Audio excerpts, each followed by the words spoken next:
এক সাংবাদিক তদন্তে এসে তিনিও নিখোঁজ হয়ে যান। আসলে কি আছে ওই মসজিদে? শুরুটা আবারও রাত 4:30। গ্রামের সব ঘড়ির কাঁটা ঠিক একই সময় আটকে গেল।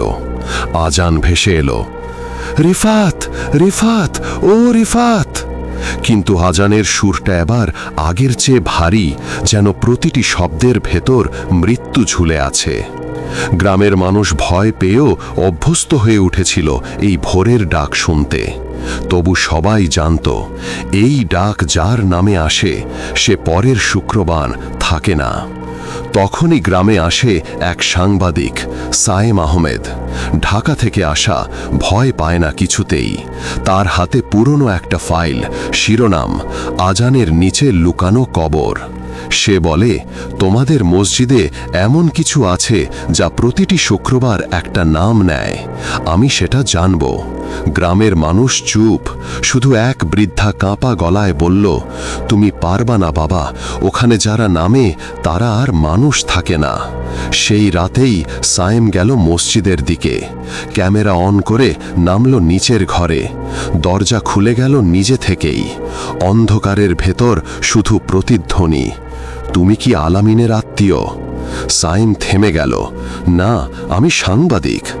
তখনই আয়নায় দেখা গেল 3 জন মুখ, আলামিন, রিফাত আর এক নতুন মুখ, মোহিত চাচা। 3 জনের চোখ একই রকম, নিশ্চিব, কিন্তু যেন কিছু বলতে চায়।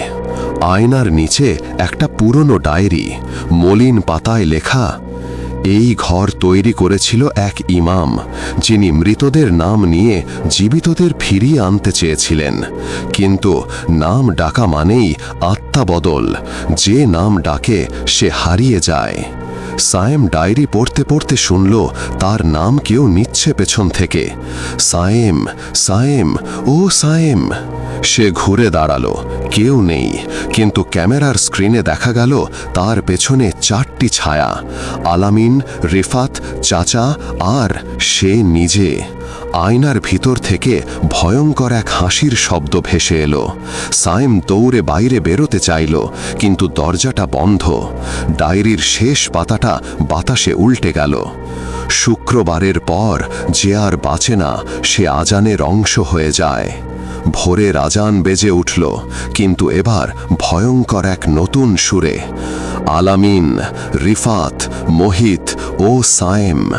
মসজিদের দেয়ালে তখন ভেসে উঠছে 4টি মুখ। গ্রামের মানুষ সেগুলো দেখে বলে, এখন আমাদের গ্রামের আজান আর মসজিদের স্পিকারে আসে না,